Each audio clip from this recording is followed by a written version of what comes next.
2025 NFL team previews. Pittsburgh Steelers. Last year was just another Mike Tomlin season with a winning record, but as good as he's been as a motivator and getting the most out of what he hasn't won a playoff game since 2016. That's 4 straight playoff game losses by double digits, all in the wild card round. They've been desperate to find a long-term solution at quarterback.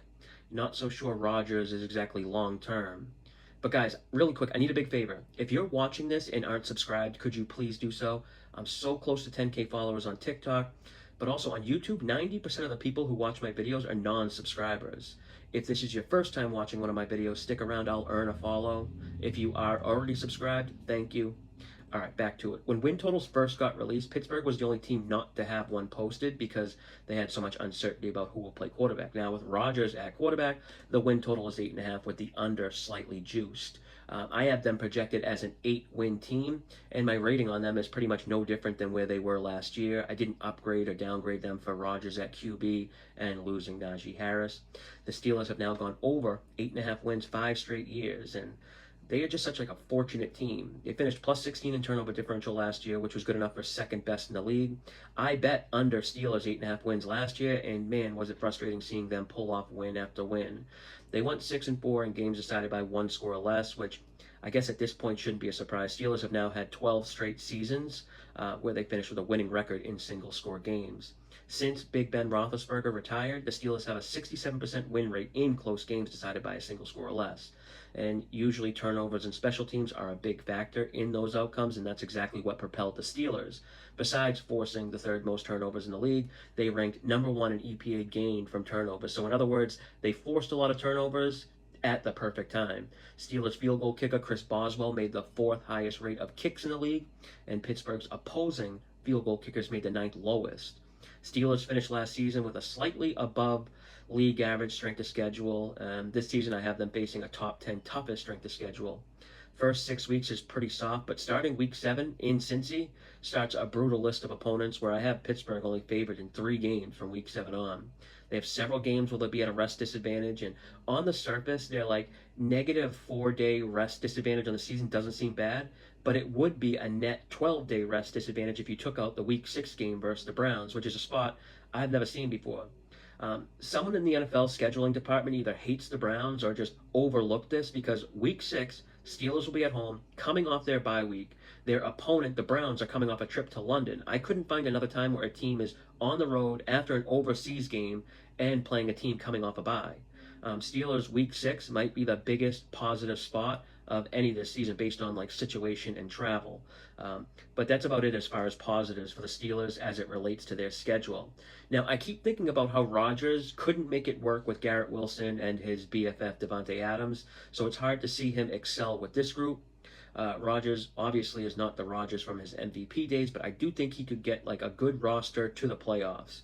Steelers have spent a lot of draft capital on the offensive line in recent years, so in theory, Rodgers should be better this year, 1 more year removed from injury. But, you know, his complete lack of mobility makes opposing defenses' jobs so easy. Like, you know, I won't get into all the details right now, but this is something I'll discuss with members of the Discord. I'm actually looking at kind of like this system or trend, week-to-week differences of styles of quarterback play.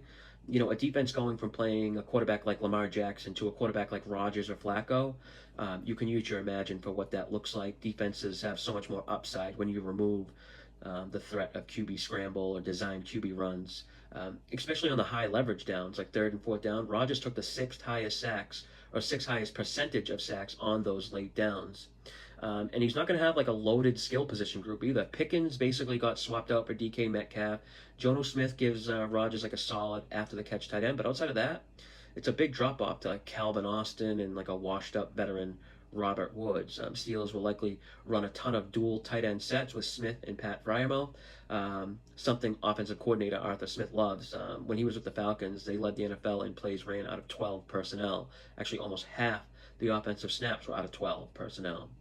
Defense is old, but they're loaded. Steelers' top draft pick went to defensive tackle from Oregon, Derek Harmon. He will probably be, you know, like an anchor defender on like a long list of solid defenders the Steelers have drafted. I love the Steelers' 4th-round pick, the edge guy from Ohio State, Jack Sawyer. He adds depth, and I can see him being like the future top edge guy. The Steelers always seem to have one of those. Steelers secondary struggled last year, but they addressed that issue with some oldies but goodies. 34-year-old Darius Slay, that's a big get right there. 31-year-old Jalen Ramsey, who I think is still a very good nickel and slot corner. He's not like the shutdown corner he once was, but still very good. The defense revolves around the front seven and their ability to get pressure, and leading that unit, of course, is T.J. Watt. He's 123 million richer now. Defense sacked the quarterback at the third highest rate last year. And, this Steelers team kind of feels like the last dance here. They're all in with Rodgers and some other veterans. Pittsburgh is the second oldest team in the league with a roster with an average age of almost 27, I think. There's certainly like a scenario where Rodgers is propped up by this defense and he'll only be asked to make a few plays to win games, but I'm sure the Steelers defense can do the heavy lifting all year. uh, can they? I guess Watt's pressure numbers dropped significantly last season, and the overall defense is heavily relying on guys on the other side of 30. This won't be a team I'm looking to get involved in. Maybe outside of that Week 6 game versus the Browns, though.